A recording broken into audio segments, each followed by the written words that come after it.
నిజమే కదా? దేవుడు మనం రక్షించుకున్నది ఎందుకు? జ్ఞానాన్ని ఇచ్చింది ఎందుకు?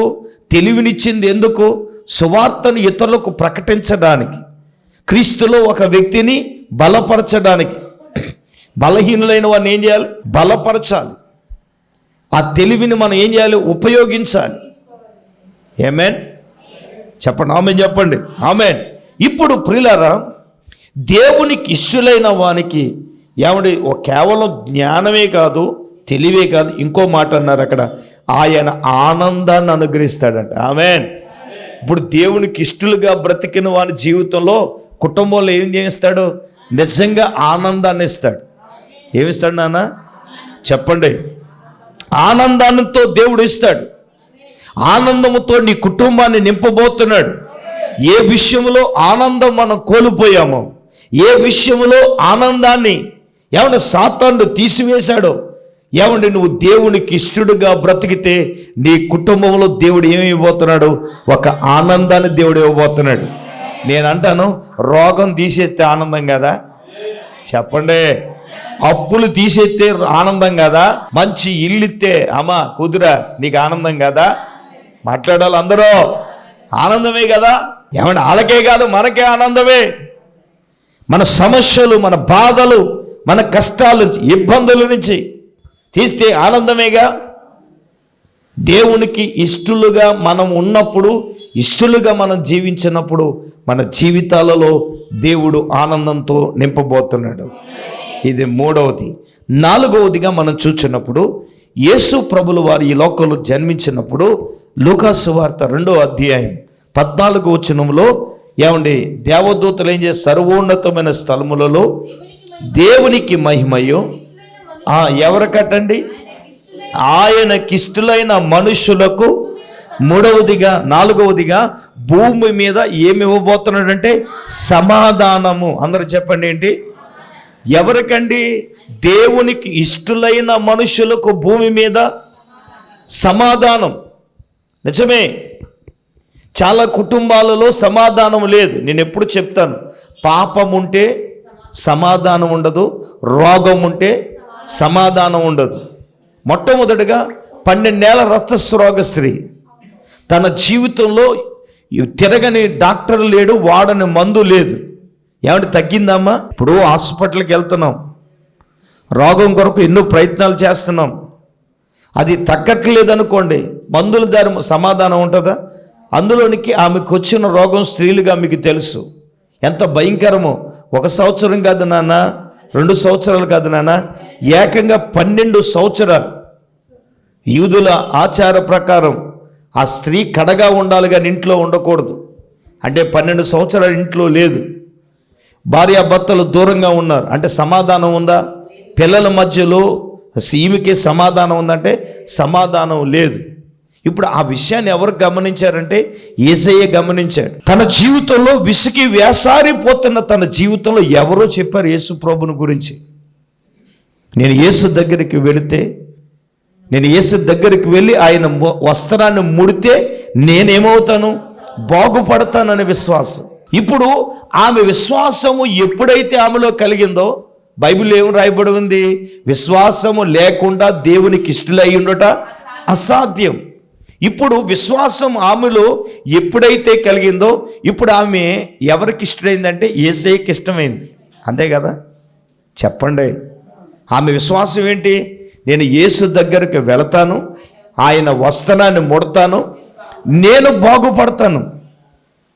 నిజమే కదా? ఇప్పుడు ఆ విశ్వాసం మనలో ఉండాలి. దేవుడు ఏదైనా చేయగలడు అనే విశ్వాసం. ఒకప్పుడు మన పరిస్థితులకు మించిన సమస్యలు ఉంటాయి, కానీ నేను విశ్వసిస్తే నా జీవితంలో దేవుడు ఈ కార్యము చెయ్యగలడు అని నువ్వేం చేయాలా? విశ్వసించాలి. దేవుడు మంచి ర్యాంక్, నేను రాస్తున్న ఎగ్జామ్స్ ద్వారా దేవుడు మంచి ర్యాంక్ని ఇస్తాడని నువ్వేం చేయాలి? చెప్పాలి. విశ్వాసం ఉంచాలి. అయ్యి బాబోయ్ నేనా రాయాలా, పాస్ అవుతాను అని అవిశ్వాసం నువ్వు ఉంటే నువ్వు ఎప్పటికీ పాస్ అవ్వలేవు. నీ మీద నీకు ఒక విశ్వాసం ఉండాలి. నా ప్రభువు దీనిని చేయగలడు, దీనిని సాధించగలడు. ఇంక ఎంతసేపు చూసినా మనకి దాని మీద కాన్సన్ట్రేషన్ ఉండాలి. కానీ సాతానుడు ఏం చేస్తున్నాడు? లోకం మీద ఎక్కువసేపు సెల్ ఫోన్ మీద, దాని మీద, దీని మీద, దాని మీద ఉన్న ధ్యాస. దేవుని మీద ఉండదు, ప్రార్థన మీద ఉండదు, దేవుని సన్నిధి మీద ఉండదు, ఇప్పుడు విశ్వాసం మీద కూడా ఉండదు. నేనంటాను, విశ్వాసం మీద ఉన్నప్పుడే దేవుడు అసంచలమైన కార్యాన్ని దేవుడు చేయగలడు. నేను ఇప్పుడు చెప్తున్నాను, ప్రార్థించే ప్రతి విషయాన్ని గురించి కూడా నేను విశ్వసిస్తున్నాను. దేవుడు ఇన్ని కార్యములు చేసిన దేవుడు ఈ కార్యం చెయ్యడా. నేను విశ్వాసంలో ఎప్పుడు చెక్కి చెదను. కానీ దేవుడు చేసే వరకు మనం ఏం చేయాలి? ఎదురు చూడాలి. ఆమేన్. దేవుని దగ్గర ఒక వడంబడికి చేశాను. ప్రభువా, నేను అప్పు చేయను, నువ్వు చెయ్యాలి అని విశ్వసిస్తున్నాను. నిజమండి, వాస్తవం. విశ్వసించినప్పుడు దేవుడు ఎందుకు చేయడు? ఇప్పుడు నేను యేసు దగ్గరికి వెళ్తాను, నేను ఆయన వస్త్రాన్ని ముడతాను, నేను బాగుపడతాను. హాస్పిటల్ దగ్గర తిరిగింది కానీ ఆమెకి తగ్గల. ఇప్పుడు యేసు దగ్గరికి వెళ్ళిందండి, ఆయన వస్త్రాన్ని ముట్టిందండి. ఎప్పుడైతే ఆయన వస్త్రాన్ని ముట్టిందో వెంటనే ఏమైంది? ఆమె రక్తధార ఏమైందండి? కట్టడింది. Praise the Lord. ఆమె బాధ ఏమైంది? నివారణ అయింది. హల్లెలూయా. ఇప్పుడు యేసు ప్రభు దగ్గరకు వచ్చినప్పుడు యేసే అన్నాడు, కుమారి, నీ విశ్వాసమే నిన్ను స్వస్థపరిచి. ఆయన ఏమిచ్చాడు? నువ్వు సమాధానముతో వెళ్ళు. ఆమేన్. ఇప్పుడు యేసు దగ్గరకు వచ్చిన ఆమె జీవితంలో యేసు ఆమెకి ఏమి ఇచ్చాడు అంటే సమాధానం ఇచ్చాడు. దేని ద్వారా అంటే విశ్వసించుట ద్వారా. విశ్వాసము ద్వారా ఆమె దేవునికి ఇష్టురాలయ్యింది. అందుచేత యేసయ్యని ఏం చేశాడు? ఆమెను బాగు చేశాడు కదండి, స్వస్థతనిచ్చాడు కదా. మందుల వల్ల తగ్గలేనిది, డాక్టర్ వల్ల తగ్గలేని తన రోగమును నయము చేయటమే కాదు, ఆ రోగం వల్ల ఆమెకు సమాధానము లేదని ఎరిగిన వాడే నా ప్రభు ఆమె కుటుంబంలో సమాధానాన్ని ఇచ్చాడు. ఎస్, టీవీ ముందు కూర్చొని వాక్యం ఉంటున్న వారులారా, మీరు ఏ బలహీనతో బాధపడుతున్నారు, ఏ రోగములతో బాధపడుతున్నారు, ఒకవేళ మందులు వేసుకుంటున్నా తగ్గలేదని నిరాశతో ఉంటే టీవీ ముందు కూర్చుని వాక్యం ఉంటున్నా నీతోనే నా ప్రభువు మాట్లాడుతూ ఉన్నాడు. నువ్వు విశ్వసించగలిగితే, విశ్వాసము ద్వారా నీవు దేవునికి ఇష్టడుగా మారగలిగినట్లయితే నా ప్రభువు ఏదైనా చేయగలడు. ఆమేన్. నిన్ను స్వస్థపరచగలడు. దేవుడు నీకు ఆరోగ్యమునివ్వగలడు. సమాధానము లేని నీ జీవితంలో ఆయన సమాధానం ఇవ్వగలడు. రెండవదిగా, పాపం ఉంటే సమాధానం ఉండదు. పాపాత్మురాలైన స్త్రీ, ఆమె ఏమి పాపం చేసిందో తెలియదు కానీ ఆమె పేరు మాత్రం పాపాత్మురాలని రాయబడింది. ఆమె ఎవరో, యేసు ఎవరో తెలుసుకుంది. మనకు తెలుసు కదా, యేసు దగ్గరకు ఎలా వచ్చిందని విశ్వాసంతో వచ్చింది. కారణం ఏంటంటే, నా పాపాలు క్షమించడానికి యేసు ప్రభు వచ్చాడు, నేను ఆయన దగ్గరికి వెళ్ళాలి. ఖరీదైన అత్తరు తీసుకుని వచ్చింది. ఆయన భోజనానికి పిలిచాడు ఒక ఆయన, సీమోను గారని పరిచయుడు. ఏమండి, భోజనం దగ్గర కూర్చుంది. ఆయన కూర్చున్నాడు. ఈమె వెళ్ళి ఏం చేస్తుందంటే కన్నీటితో యేసయ్య పాదాలను కడుగుతూ ఉంది. తన తలకుర్రుతో యేసయ్య పాదాలను తుడుస్తూ ఉంది. ఈ స్టోరీ అంతా మనకు తెలుసు. ఇప్పుడు కన్నీటితో యేసయ్య పాదాలను కడుగుతూ ఉంది. తన తలకుర్రులతో యేసయ్య పాదాలను ఆమె తుడుస్తూ ఉంది. ఇంతకీ ప్రియులారా, ఆమె యేసు దగ్గరికి ఎందుకు వచ్చింది? విశ్వాసంతో వచ్చింది. కారణం ఏంటంటే, నా పాపములను యేసయ్య క్షమిస్తాడు అని. యేసయ్య ఏమన్నాడు? ఈమె విస్తారంగా నన్ను ప్రేమించింది కాబట్టి ఆమె విస్తార పాపములని నేనేం చేశాను? క్షమించాను. అందరూ చప్పట్లు కొట్టండి గట్టిగా. నువ్వు ప్రేమించగలిగే మనసు నీలో ఉంటే, విశ్వసించగలిగిన హృదయం నీలో ఉంటే నువ్వు దేవునికి ఇష్టడుగా మారగలవు. దేవునికి ఇష్టడుగా నువ్వు మారగలవు. ఇప్పుడు సీమోను పరిచయుడైన సీమోన్తో చెప్తున్నాడు, హే, నువ్వు నన్నింటికి పిలిచావు, కడుక్కుంటాక నీళ్ళు ఇచ్చావా? ఈమె కన్నీటితో నా పాదాలను కడుగుతుంది. యూదుడికి ఇంటికి వచ్చిన వాడిని ముద్దు పెట్టుకుంటారు, అలా ఆచారం అది. నువ్వు చేసావా? నువ్వు చేయలేదు.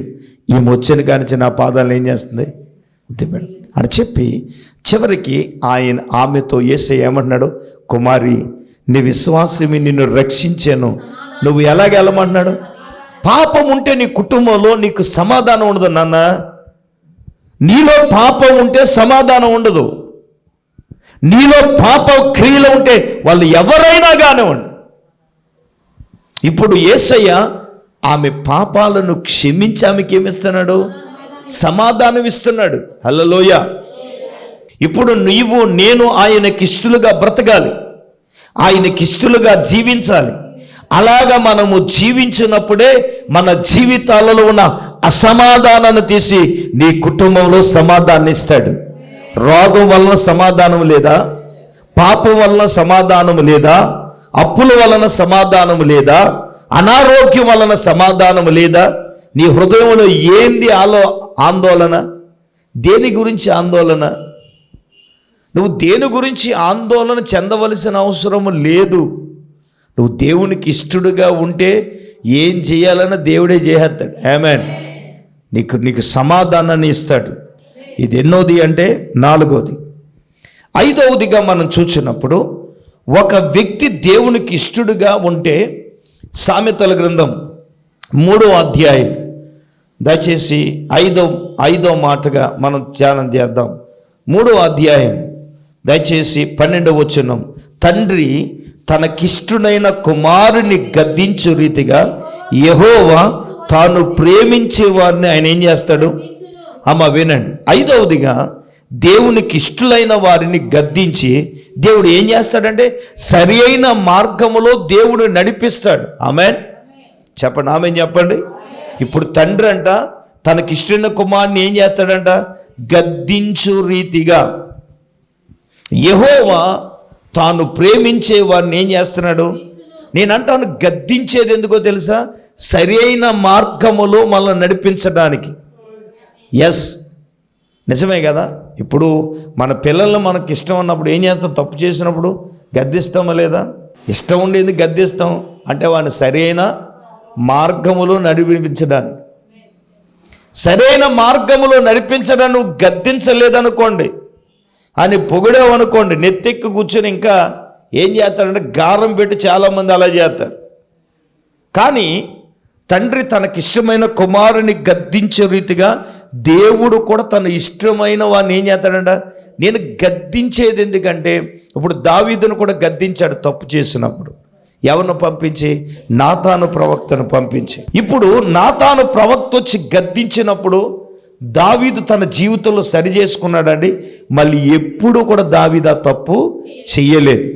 అనేక పర్యాయములు దేవుడు తన వాక్యం చేత నిన్ను గద్దిస్తాడు.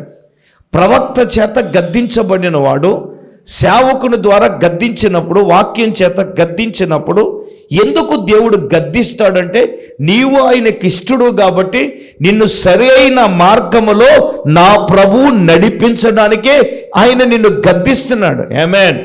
అదే ఆశాను గద్దించినప్పుడు ఏమండి ఆయన లోబడ్ల ఏం చేశాడు తెలుసా? అనాని అనే ప్రవక్తను పంపించాడు. ఒరే బాబు, ఎంతకన్నా విస్తారమైన సైన్యం వచ్చినప్పుడు నువ్వు దేవుని మీద ఆధారపడినప్పుడు ప్రార్థించినప్పుడు ఏమంటే దేవునికి సహాయం చేస్తే శత్రుల మీద జయించాడురా. ఇప్పుడు ఈ కొంతమంది జయానికి నువ్వు మతి తప్పేందుకు ప్రవర్తించావు అని అనాని అనే ప్రవక్త ఆ రాజైన ఆశాన్ని గద్దించినప్పుడు ఏం చేశాడు తెలుసా? అతన్ని బంధించి ప్రవక్తను తీసుకెళ్ళి ఆ చెరసాల్లో పాడేశాడు. ఏంటి? గద్దించాడు అని. అనాని అనే ప్రవక్తను పంపిస్తే ఆశ గద్దింపుకు లోబడలేదండి. దేవుడు మాట్లాడేది గద్దించేది ఎందుకండి? సరిచేయడానికే కదా, సరి అయిన మార్గంలోనే కదా. తేలిన ఫలితార్థం ఏంటో తెలుసా? అతడు వైద్యులనే సంప్రదించాడు కానీ దేవుని దగ్గర విచారం చేయలేదట. పాదములో జబ్బు పుట్టి రాజైన ఆశ మరణించినట్లు బైబిల్ చరిత్ర చెప్తుంది. నేను అంటాను, దేవుడు ఒక వ్యక్తిని ఇష్టపడ్డాడు అంటే ఆ వ్యక్తిని గద్దిస్తాడు ప్రేమతో. ఎందుకో తెలుసా? నీ జీవితాన్ని సరిచేయడానికి, నిన్ను సరైన మార్గములో పెట్టడానికే ప్రవక్తలైన వారిని, భక్తులైన వారిని ఆయన గద్దించిన విధానం కూడా అదే కదా. ఏమండి, నీ మీద నువ్వు ఇష్టడు. 2 మాటలు ఉన్నాయి. నిన్ను ప్రేమిస్తున్నాడు, నిన్ను ఇష్టపడుతున్నాడు ప్రభు. ఏం చేస్తున్నాడు? నిన్ను ఇష్టపడుతున్నాడు, నిన్ను ప్రేమిస్తున్నాడు. కాబట్టే నువ్వు తప్పు చేసినా పాపం చేసినా దేవుడు గద్దించేది అందుకే. ఎందుకో తెలుసా? నిన్ను సరి అయిన మార్గములో పెట్టడానికి. ఆరవదిగా మనం చూసినప్పుడు ప్రియులారా, ఆరవదిగా మనం చూసినప్పుడు దేవుడు మనతో మాట్లాడే ఆరవ మాట ఏంటో తెలుసా? సామెతల గ్రంథం 16వ అధ్యాయం. ఒకసారి మనం 6-7 వచనాలు మనం చూద్దాం. కృపా సత్యముల వల్ల. సరే, డైరెక్ట్గా 7వ వచనానికి వచ్చేద్దాం. ఒకని ప్రవర్తన యెహోవాకు ప్రీతికరమైనప్పుడు ఆయన వాని శత్రువులను సహా మిత్రులుగా మార్చేస్తాడు. ఆమేన్. ఒకని ప్రవర్తన యెహోవాకి ఇష్టమైనప్పుడు లేదా ప్రీతికరమైనప్పుడట ఆయన ఏం చేస్తాడంట? నీ శత్రువుని సహా దేవుడు ఏం చేస్తాడు? మిత్రునిగా మార్చేస్తాడు. ఇప్పుడు మన ప్రవర్తన దేవునికి ఇష్టలుగా ఉన్నప్పుడట ఆయన శత్రువుని సహా దేవుడు ఏం చేస్తాడు? మిత్రులుగా దేవుడు చేస్తాడు. ఒకప్పుడు శత్రువే అన్నగారు యాకోబుకి. ఎప్పుడైతే ఎబ్బేకు రేవులో తెల్లవార్లు ప్రార్థన చేసి తుంటినర ఇరిగినా సరే, దేవా నీవు నన్ను ఆశీర్వదిస్తే గాని నేను నిన్ను వదలను. ఎంతకీ ఆయన ఎబ్బేకు రేవులో ఏడ్చింది, ప్రార్థించింది ఎవరి గురించి? తన అన్నగారిని శత్రువుగా వెళ్ళిపోయాడుగా, చంపేస్తాడేమో అనే భయం ఎవరిలో ఉంది? యాకోబులో ఉంది కదా. యాకోబు ఆ రాత్రి ఎబ్బేకు రేవులో ప్రార్థన చేసి ఏమండి దేవునికి ఇష్టడుగా మారిపోయాడండి. దేవుడు అంటాడు, నీ పేరేంట్రా అని. యాకోబు. రేయ్, ఇక నీ పేరు యాకోబు కాదు, నువ్వు మనుషులతోనూ దేవునితోనూ పోరాడి గెలిచావు కాబట్టి ఇశ్రాయేలు. హల్లెలూయా. ఆ ప్రార్థన అయిన తర్వాత మరుసటి రోజు ఒంగొంగతో ఉన్నాడు. అన్నగారు చూశాడు, భయపడతా ఉంటే అన్నగారేమో తమ్ముడు చూసి ఏం చేస్తాడు? పరుగున వచ్చేస్తున్నాడు. హల్లెలూయా.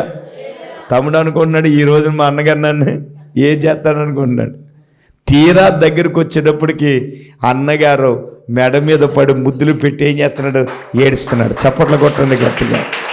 నేను అంటాను, యాకోబు జీవితం ప్రార్థన ద్వారా ఆ రాత్రి దేవునికి ఇష్టడుగా మారిపోయింది కదా. దేవునికి మొదలు పెడతారు, తన జీవితం మారిపోయింది కదా. దేవుని దగ్గర అంగలార్చినప్పుడు ఏమన్నా తన బ్రతుకు మారిపోయింది కదా.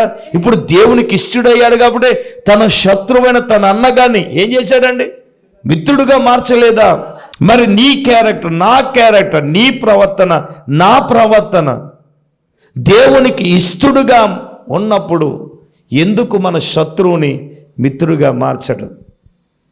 నువ్వు ఎప్పుడు శత్రువుగానే చూస్తావు, కానీ నా ప్రభువు నీ శత్రువుని మిత్రుడుగా మార్చేస్తాడు.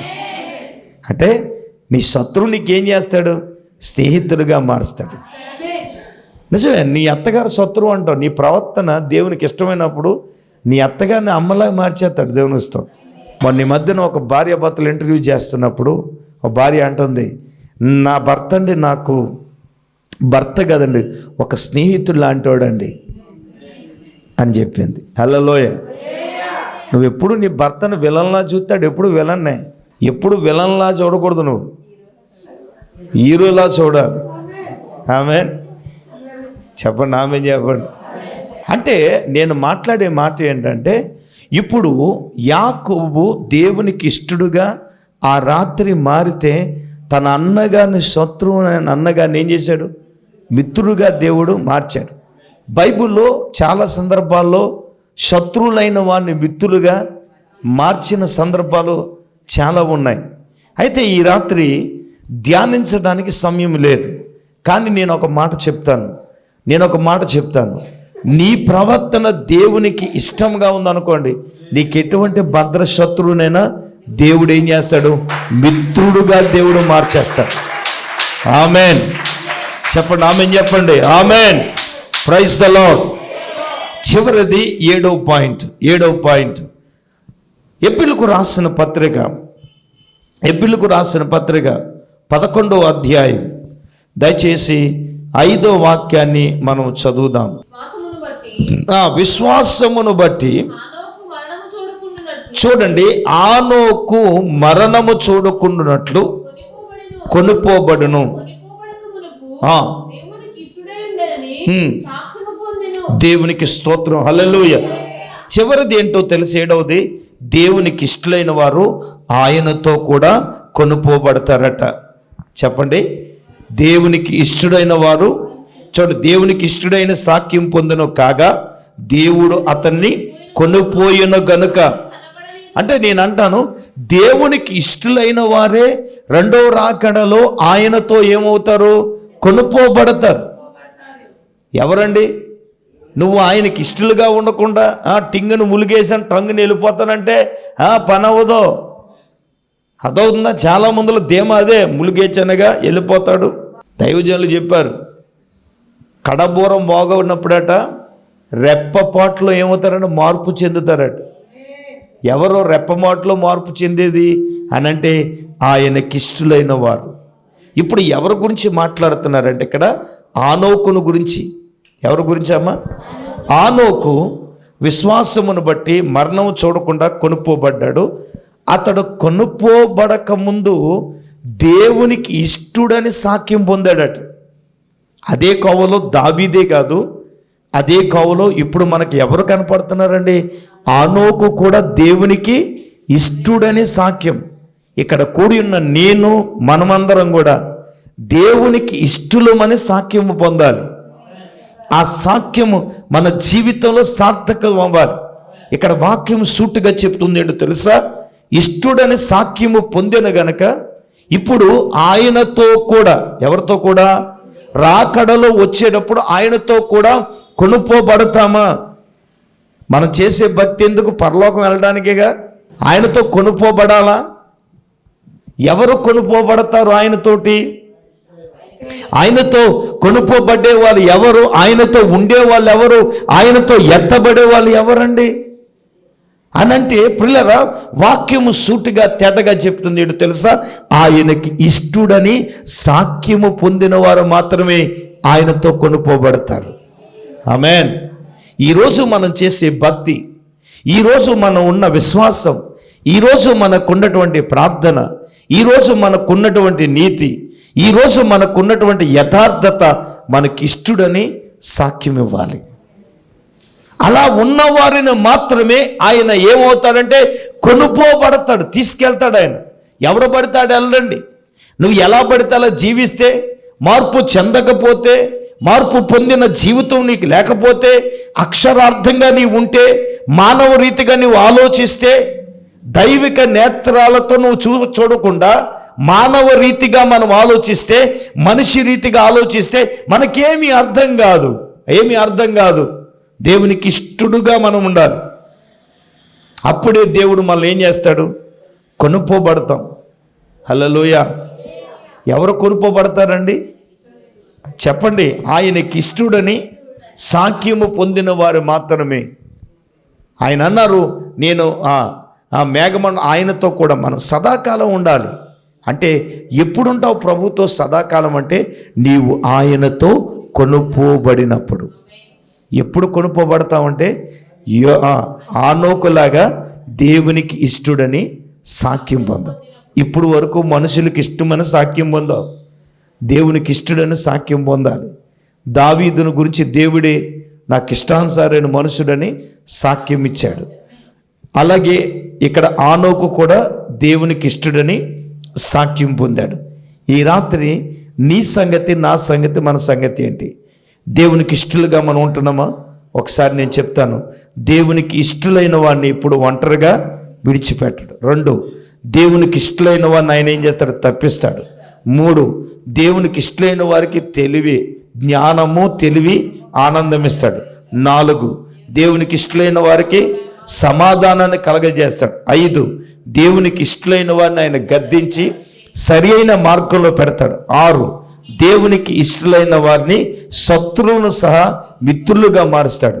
7, దేవునికి ఇష్టలైన వారిని ఆయనతో కూడా కొనుక్కోబడతాడు. అందరూ మోకరించండి, కళ్ళు మూసుకునండి.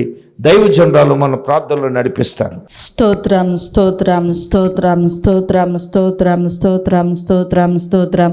పరిశుద్ధుడు ఏం తండ్రి, మహోన్నతుడు, అనేక వందనాలు, స్తోత్రాలు ప్రభువా. ఈ రాత్రినైనా ఇక ఉపవాస కూడికలు అయ్యా నీ దాసులను సేవకులను అభిషేకించి ప్రభా నాయన ఇంతవరకు నీ వాక్యము ద్వారా మీరు మాతో నాతో మాట్లాడినందులకు స్తోత్రాలు తండ్రి.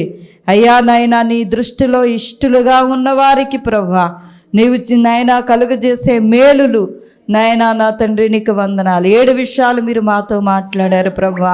అయ్యా నాయన నీకు ఇష్టలైన వారిని ప్రభా నీ ఒంటరిగా విడిచిపెట్టవు తండ్రి నీకు వందనాలు ప్రభా. అయ్యా నీకు ఇష్టలైన వారిని నీవు తప్పిస్తావని నాయన. అయ్యా 2 మారులు నాయన తండ్రి సౌలు చేతిలో నుండి అయ్యా దావీదు గారిని నీవు తప్పించావు ప్రభా నీకు వందనాలు.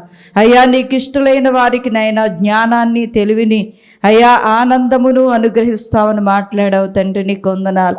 అయ్యా నాయనా నీకు ఇష్టలైన వారికి భూమి మీద సమాధానాన్ని కలుగజేస్తానని మాట్లాడావు ప్రభా నీకు స్తోత్రాలు తండ్రి.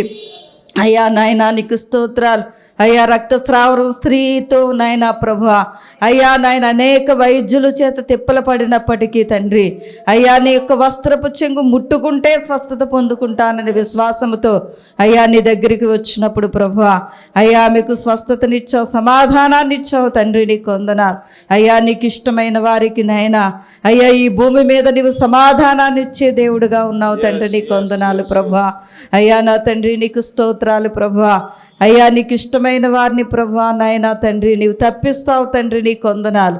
అయ్యా నాయన ఈ రాత్రి ప్రభా నీ వాక్యము ద్వారా మీరు మాతో మాట్లాడారు ప్రభా నీకు వందనాలు. దేవా నా తండ్రి నీకు స్తోత్రములు ప్రభా. నీకు ఇష్టలైన వారిని నాయన నువ్వు గర్జిస్తావని మాట్లాడావు తండ్రి. యేసయ్యా నా ప్రభా నీకు ఇష్టమైన వారిని ప్రభా అయ్యా నీ దృష్టిలో ఇష్టలుగా ఉన్న వారిని ప్రభా శత్రువులను మిత్రులుగా మారుస్తానని మాట్లాడావు తండ్రి నీకు వందనాలు ప్రభా.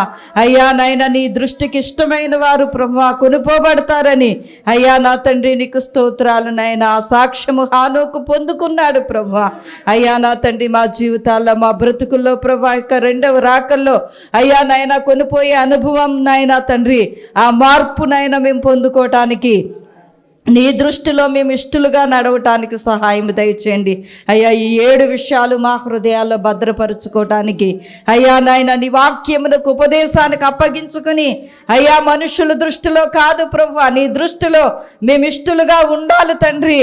ఏమి చేస్తే ఎలా బ్రతికితే ఎలా జీవిస్తే ఇష్టలుగా ఉంటారో ఈ రాత్రి నీ వాక్యము ద్వారా మీరు మాతో మాట్లాడారు నాయన. కూడి వచ్చిన బిడ్డలందరినీ వాక్యాన్ని వింటున్న బిడ్డలను ప్రతి ఒక్కరిని పేరు పేరు నా దయతో జ్ఞాపకం చేసుకుని అయ్యా నీ దృష్టిలో మమ్ములను నన్ను ఇష్టలుగా చేయండి ప్రభువా. అయ్యా ఇటువంటి ఆశీర్వాదాలన్నీ మేలులన్నీ మేము పొందుకునే కృప దయచేసి మీరే మహిమ పొందమని యేసయ్య పరిశుద్ధ నామములో ప్రార్థన చేసి అడిగి వేడుకొంచున్నాను మా పరమ తండ్రి. ఆమేన్ ఆమేన్. మన పరమ తండ్రి అయిన దేవుని ప్రేమ, మన ప్రభువును రక్షకుడైన యేసుక్రీస్తు ప్రభుల వారి యొక్క దివ్యమైన కృప, పరిశుద్ధాత్మ దేవుని యొక్క అన్యోన్య సహవాసం ప్రభు బిడ్లారా కూడి నెలలకు సదాకాలము తోడైనను గాక. ఆమేన్ ఆమేన్.